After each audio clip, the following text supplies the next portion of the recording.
న్యాయం చేస్తామని చెప్పి నిట్ట నిలువునా ముంచేశారు. గ్రామ సభ పెట్టి ప్రజాభిప్రాయ సేకరణ చేసి ప్రజలు ఎలా చెబితే అలా నడుచుకుంటామని చెప్పి ప్లేట్లు ఫిరాయిస్తున్నారు.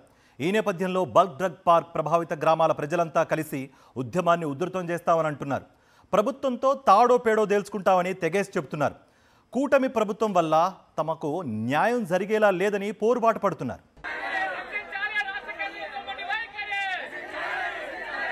ఎన్నికలకు ముందు నాటి టీడీపీ నేత అనిత బల్క్ డ్రగ్ పార్కుకు వ్యతిరేకంగా పదే పదే మాట్లాడారు. బల్క్ డ్రగ్ పార్క్ వలన క్యాన్సర్ వస్తుందని, కిడ్నీ వ్యాధులు వస్తాయని, ఊపిరితిత్తులు దెబ్బతింటాయని, ఆరోగ్యం పాడైపోతుందని, దానికి తాము వ్యతిరేకమని చెప్పి ఎన్నికల్లో లబ్ధి పొందారు. పాయకరావుపేట ఎమ్మెల్యేగా గెలిచారు. అంతేకాదు హోంమంత్రిగా కూడా అయ్యారు. ఇప్పుడు అదే అనిత బల్క్ డ్రగ్ పార్క్ వ్యతిరేక ఉద్యమాన్ని తొక్కేయడానికి ప్రయత్నిస్తుండటం పట్ల స్థానికులు మండిపడుతున్నారు. అనిత ద్వంద్వ ప్రమాణాలను తప్పుబడుతూ నినదిస్తున్నారు. ఎన్నికలకు ముందు అనిత మత్స్యకారులతో మాట్లాడిన మాటలను సోషల్ మీడియాలో ప్రచారం చేస్తున్నారు.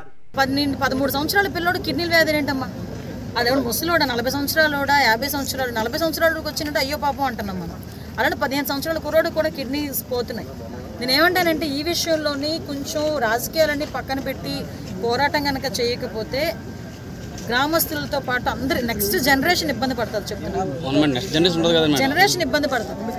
ఇంకా అనకూడదు కానీ రాజీపేట గ్రామం ఒకనొకప్పుడు ఉండేది అని అనుకోవడం తప్పించి ఎవరు ఉండరు. క్యాన్సర్ వస్తుంది, కిడ్నీస్ పోతాయి, లివర్ పోతుంది, ఊపిరితిత్తులు పోతాయి, వదిలిన గ్యాస్కి ఇవన్నీ జరుగుతాయి. ప్రజాభిప్రాయ సేకరణ గ్రామ సభ పేరుతో చంద్రబాబు సర్కార్ ఆగస్టు నెలలో ప్రజాభిప్రాయ సేకరణ జరిపింది. ఈ సందర్భంగా మత్స్యకారులు తమ అసంతృప్తిని ప్రభుత్వానికి తెలియజేశారు.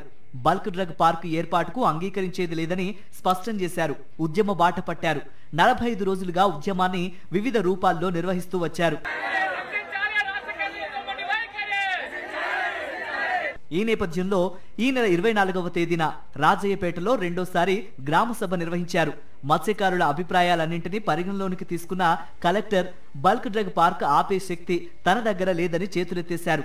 మీ అభిప్రాయాలన్నింటినీ కేంద్ర రాష్ట్ర ప్రభుత్వాలకు తెలియజేస్తామన్నారు. కలెక్టర్ ప్రకటనపై మత్స్యకారులు మండిపడుతున్నారు. సమస్యను పరిష్కరించడం చేతకానప్పుడు ఎందుకు గ్రామ సభ నిర్వహించారని నిలదీశారు. ఇక ప్రభుత్వంతో, అధికారులతో, రాజకీయ నాయకులతో చర్చలు జరిపేది లేదని, రానున్న రోజుల్లో ఉద్యమాన్ని మరింత తీవ్రతరం చేస్తామని అంటున్నారు. తమను మోసం చేసిన CM Chandrababu, Lokesh, deputy CM Pawan Kalyan, హోంమంత్రి అనితపై మండిపడుతున్నారు. మహిళలకి ఆల్రెడీ గర్భాశయం బాగాలేదు, కిడ్నీలు బాగాలేవు, తర్వాత ఈ క్యాన్సర్ అంది బాగాలేదు. జిల్లా కలెక్టర్కి మేము ఆల్రెడీ చెప్పాం మేడం, మా పర్సనల్ ప్రాబ్లం కూడా మీకు చెప్పాం మేడం. మా గర్భాశయాలు బాగలేవు, మా పిల్లలు కూడా పుట్టే అవకాశాలు లేవు. నెక్స్ట్ జనరేషన్ అలా చేయకండి, మీ యొక్క చేతుల్లో మా భవిష్యత్తు ఉంది. మీరు మా మాట, మా ఆవేదన మీకు అర్థం అవుతే ఇది ఆఫ్ చేస్తారని నమ్మకంతో మేము మాట్లాడుతాం చెప్పాం. సో జిల్లా కలెక్టరే ఆమె చేతిలో లేదన్నప్పుడు ఇంకా మేము ఏ కలెక్టర్కి చెప్పాలి? ఏ కలెక్టర్ చేతిలో ఇది ఉంటుంది? బల్క్ డ్రగ్ పార్క్ వలన చుట్టుపక్కల 15 గ్రామాల ప్రజలకు ఇబ్బందులు రాబోతున్నాయి. వారందరినీ కలుపుకొని ఉద్యమాన్ని మరింత తీవ్రతరం చేయడానికి రెడీ అవుతున్నారు రాజయ్యపేట మత్స్యకారులు. రాజయ్యపేట గ్రామస్తులు చేస్తున్న పోరాటానికి వైఎస్ఆర్సీపీ అండగా నిలిచింది.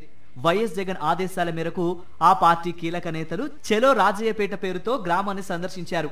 ఉద్యమానికి మద్దతు పలికారు. కేసులపై ఎవరూ భయపడవద్దని, వైఎస్ జగన్ సీఎం అయ్యాక కూటమి సర్కారు పెట్టిన తప్పుడు కేసులను ఎత్తివేస్తారని హామీ ఇచ్చారు. చావనైనా చస్తాం కానీ బల్క్ డ్రగ్ పార్క్ ఏర్పాటుకు అంగీకరించమని మత్స్యకారులు చెబుతున్నారు.